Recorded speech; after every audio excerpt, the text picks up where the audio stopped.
primeira casa que a gente tá vendo agora. Depois dessa vez que a gente mudou mesmo. Então essa é a primeira casa que nós vamos ver. É uma casa plana. A gente precisa entrar no site da imobiliária, fazer o cadastro. E eu já vou mostrar lá dentro pra vocês.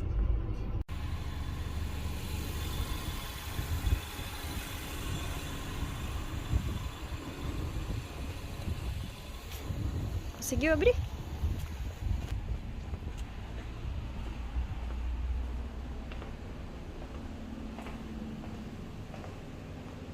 Acho que aqui já são os quartos. Essa casa ela não tem cerca também. Esse é o banheiro.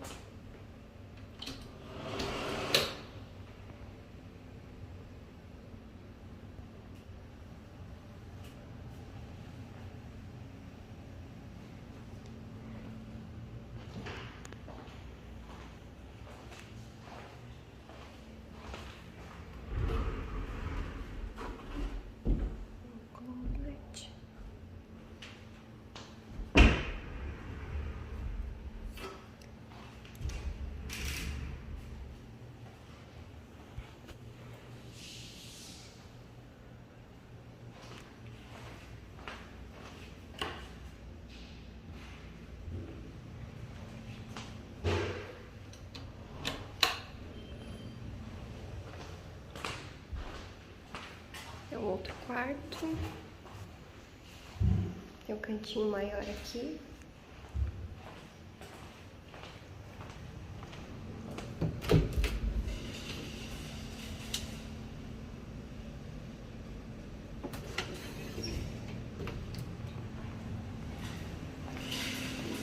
Sala espaçosa, né?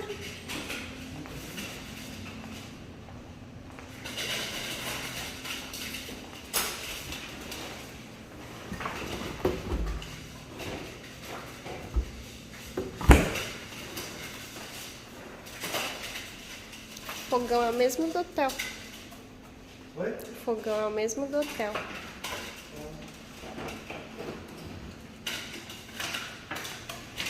Ah, tem uma... Não é cercado. Ah, não é cercado.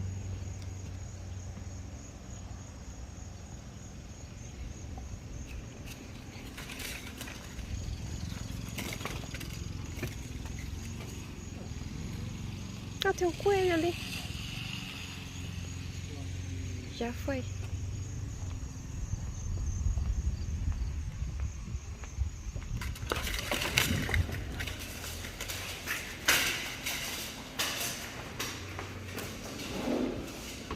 Tem um desse aqui ali na entrada também. Esse armário.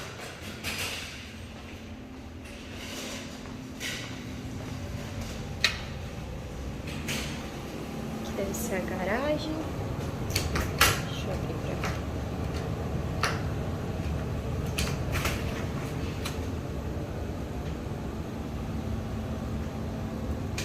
Eu não vou abrir não, tá muito escuro. Deixar que eu abro aqui. Precisa abrir a garagem lá, tá muito escuro.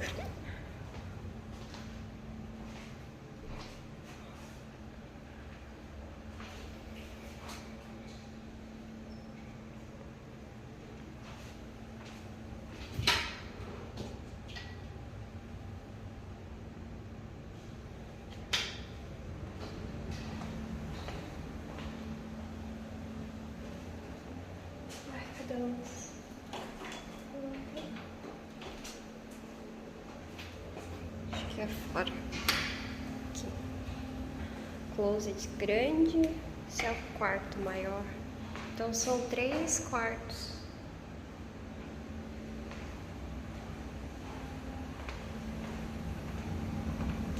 É bonita a casa. Bem arrumadinha. Você viu aqui o banheiro? Abra aí pra gente ver, acho que abre, acende aqui, ó. Tá muito escuro aí, não abri. Só puxar. Garagem pra quê? 2 carros? Nossa, tem espaço grande. Não, acho que a gente já viu piores. né? Ah, eu achei bonitinha. Tá toda de... O piso, né? De madeira. Hã? Você viu que banheiro grande é esse? Esse daqui é o quarto principal. Não parece, né? Mas é bem grande.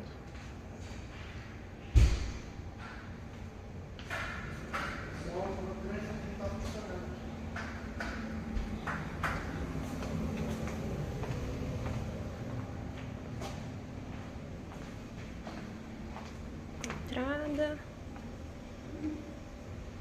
Isso aqui é o quê? Acho que eu não abri aqui. Um armário também. Então não tem banheiro aqui, só o banheiro do quarto. Esse banheiro. 2 banheiros.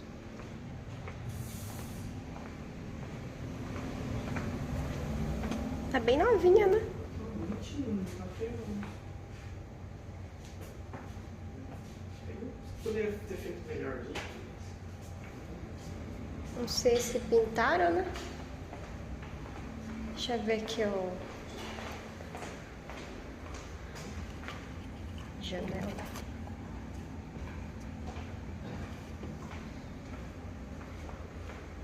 Um quarto tamanho bom também.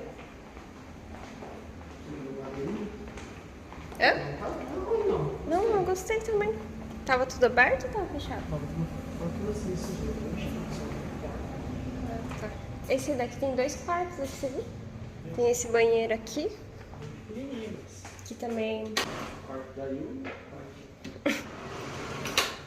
Aí tem esse quarto aqui e outro. 3 quartos. E a sala é grande. Eu gostei da cozinha. É novo, né? Acabou. Vamos pra próxima? Oi, pessoal, tudo bem com vocês? Hoje eu tô passando por aqui para falar um pouquinho dessa última casa que a gente foi ver. Como vocês podem ver, é uma casa nova, né? Ou se ela foi renovada recentemente, mas, por exemplo, a geladeira, o fogão, máquina de lavar, pareciam ser novos, assim. O chão também, eu acredito que eles que eles trocaram, né? A parte da madeira ali. Era uma casa plana, tinha um deck na parte de trás. A única coisa que não era legal, né? Seria a parte do deck que não tem cerca. Mas ali daria pra gente fechar por causa do nosso cachorro, né? E a parte mais legal que a gente gostou mesmo é porque tudo era madeira e geralmente aqui nos Estados Unidos você encontra muita coisa com carpete. E a gente ficou um tempo no hotel e o hotel é tudo em carpete. E a gente percebeu que, por exemplo, o Ivan, né, da primeira vez que a gente veio, ele ficou com alergia, a gente teve que ir até pro hospital achando que poderia ser Covid ou alguma coisa assim, mas era uma reação alérgica, porque eu não sei de quanto em quanto tempo eles limpam o carpete, é tudo fechado, né? Então essa era uma coisa que a gente gostaria também de alugar uma casa que não fosse no carpete. E essa realmente era uma opção super bacana pra gente, porém, né? Ah, eu preciso falar do preço também. Essa casa, ela tava por 1.545. Na região aqui onde a gente tá, a média de casas é essa, 1.500, 1.600, 1.800, sabe? Então, varia bastante, depende do bairro que você quer, do tipo de casa que você quer alugar. E isso também, né? Se ela é renovada ou não, se tem carpete ou não, se tem quintal ou não, se ela é fechada. Então, pode variar bastante. Você até acaba encontrando algumas casas assim de 1.300, mais ou menos esses valores, só que são casas assim bem pequenas. Daí depende de como você tá procurando, né? A gente tá meio acostumado de morar em casa grande. Lá no Brasil também, minha casa tinha 3 quartos, tinha sala, eu também tinha um ateliê lá, né? Então a gente alugava uma casa em Itatiba e alugava uma casa na minha cidade. Aí vai depender do tamanho de casa que você está procurando mesmo. O valor pode variar bastante. Se você estiver procurando apartamento, lógico que é mais em conta, né? Mas você tem alguns outros custos, às vezes você tem condomínio, às vezes tem que pagar a parte de lixo, não sei. tipo de apartamento tem as suas regras, cada imobiliária tem suas regras. Enfim, a gente não conseguiu alugar aquela casa, infelizmente. A gente gostou bastante, queríamos aplicar já no dia seguinte, ou no mesmo dia que a gente saiu de lá. Só que tinha uma empresa de realocação, né? Que foi contratada pela empresa do meu marido aqui nos Estados Unidos. Porém, essa empresa ela não estava fazendo muita coisa para ajudar a gente, até assim, parte de documento que a gente precisava para alugar a casa, não ficou nada claro, eles não fizeram tipo uma lista do que a gente precisava ou falaram do que a gente ia precisar, a gente teve que ficar correndo atrás de tudo. Tanto que para abrir conta no banco a gente que abriu, para ir fazer o Social Security a gente foi lá fazer, procurar o carro a gente foi. E você pode até pensar, né? Mas carro é uma coisa pessoal, mas a empresa ela estava responsável pela realocação aqui no país. Então tudo que a gente precisasse de informação para fazer as coisas, de ajuda para fazer as coisas, eles teriam que fazer. Na verdade, eles teriam que listar as coisas que a gente precisaria fazer, porque a gente chega aqui, a gente não sabe de nada. As únicas coisas que a gente sabe realmente é coisas que a gente fica pesquisando. Não sei vocês, mas eu, quando a gente estava no processo de mudar para cá, eu procurei muita coisa, muitos vídeos falando sobre, até a parte de trânsito, né, que você tem que entender antes de vir para cá. Você vai alugar um carro aqui, como é que você vai dirigir sem saber como é que funciona, né? Então tem muita coisa que você precisa aprender nesse processo de estar vindo para cá. E essa empresa de relocação foi contratada para que a gente pudesse se estabelecer no país e ela verificar tudo que a gente precisa, o que a gente tem, o que a gente não tem, não a gente ter que ficar correndo atrás das coisas, né? Enfim, o que acontece é que a gente não tinha os documentos, né, para dar uma entrada numa casa, vamos supor assim, na imobiliária você tem que fazer lá o seu cadastro e aplicar, né? E esse processo de aplicação para uma casa, você tem que ter os seus documentos, tem que ter o extrato de salário, tem que ter conta no banco, eles até pedem o endereço, né? Qual o seu endereço anterior. E assim, informações do Brasil não são relevantes quando você está alugando uma casa aqui. Eles não querem saber, porque o processo deles é totalmente diferente, né? Apesar de que aqui você vai precisar do score, que também é do credit score, né? Você vai precisar dessa pontuação que eles usam. Eu sei que no Brasil agora funciona dessa forma também, mas o sistema, apesar de ser o Serasa Experian, ele não se integra. Então, informações do Brasil você não consegue trazer aqui para os Estados Unidos. E para você fazer o cadastro nesse site para verificar essa coisa de pontuação, porque a gente tentou ver como que funciona, né? Você tem que ter um documento e com seu passaporte você não consegue se cadastrar também, sabe? E daí quando você chega aqui, você às vezes não tem nem telefone, a gente não tinha. O Ivan tinha salvo o mapa offline, então a gente conseguiu sair do aeroporto, ir para o hotel e andar pela região, porque ele tinha o mapa da cidade no telefone, né? Salvo offline, e que eu acho muito importante para vocês, porque se vocês não comprarem, por exemplo, um chip no Brasil, porque tem para você comprar um chip internacional, porém é caro, né? Então, se você não comprar no Brasil, você tem que fazer uma forma que você consiga se locomover. Você vai precisar de um mapa, né? Hoje em dia, não sei, não tem como a gente sair sem ter um GPS para você ir no seu local de destino, não é mesmo? É bom você pensar em cada detalhe. Às vezes, no momento, não é tão importante para você, porque no Brasil você tem telefone, você tem, né, o seu plano, você não tem necessidade desse tipo de coisa. Mas quando você chega em outro país, não funciona. Nada no Brasil funciona. Então, você tem que começar a se adaptar aqui, né? E eu posso dizer que assim, a gente ficou algumas semanas na primeira vez que a gente veio sem telefone ainda, porque a gente estava usando esse mapa offline para ir nos locais, né? Mas a gente acabou comprando um chip pré-pago daí, da T-Mobile. O plano, se eu não me engano, o chip era $10 e o plano na primeira vez é tipo uma recarga que você faz, né? Era de $35, se eu não me engano. Foi mais ou menos uns 45, e lógico que toda compra aqui nos Estados Unidos tem imposto, né? Então tem mais 7%, além do valor que você tá pagando, né? Mais 7%. Mas aí vocês têm que verificar também o que é melhor para você, se tudo bem pagar um pouco a mais no Brasil, mas ter essa segurança de quando você chegar aqui você vai conseguir se comunicar. Porque o que a gente fez é que a gente chegou, o carro já estava alugado pra gente, né? Reservado, aliás. no aeroporto mesmo, então a gente foi, pegou o carro, mas nesse processo também precisa fazer cadastro, precisa dar seus dados, você precisa ter um cartão com limite alto, porque eles fazem um calção lá, é a mesma coisa do Brasil, se não me engano foi $3.000 aqui, e lógico, você tem que converter, porque o valor é muito maior, né?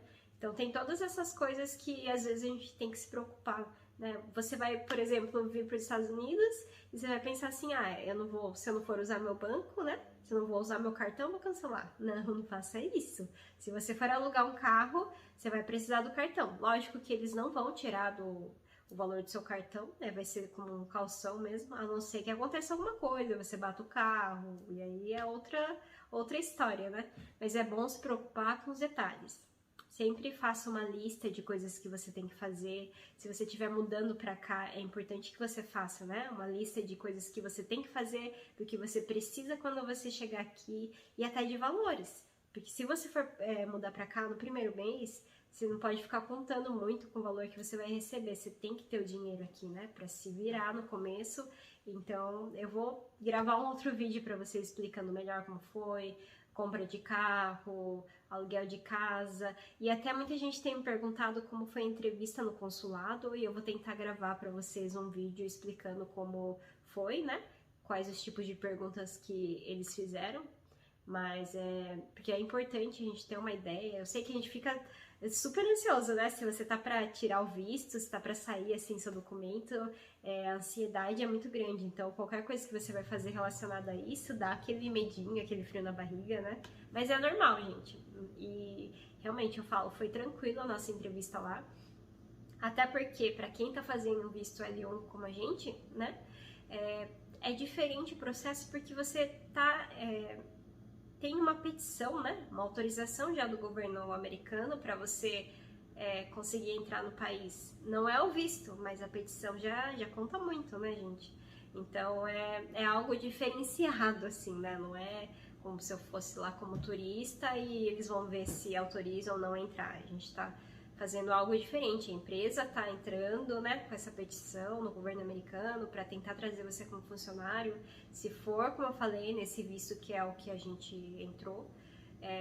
Mas tudo é questão de realmente você entender o que você está fazendo, o processo, né, como ele funciona, e você pesquisar bastante coisas. É importante, até para pesquisar.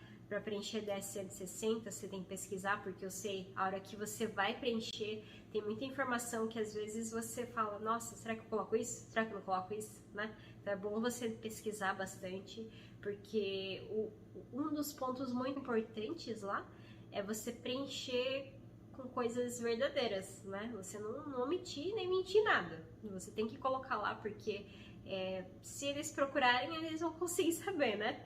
Então coloca lá certinho e baseado nisso serão suas respostas, tá? Mas aí é uma outra coisa, eu vou tentar gravar um vídeo pra vocês. Vou terminar por aqui pra não ficar muito longo. Então essa foi a visita dessa casa, que a gente gostou muito, mas não deu certo, infelizmente. E a gente tá na luta, procura de casa. Lógico que a gente agora já tá situado, tá? Na cidade. Mas esses foram os vídeos que a gente fez conforme a gente foi visitando as casas. Eu acho importante mostrar, porque até para ter uma ideia de como são as casas aqui, de valores, né? Então, como eu falei, essa casa foi 1.545, mas pode variar bastante para a região. E se vocês tiverem alguma dúvida que eu consiga ajudar, deixa seu comentário aqui e eu vou tentar responder vocês. Muito obrigada e até a próxima!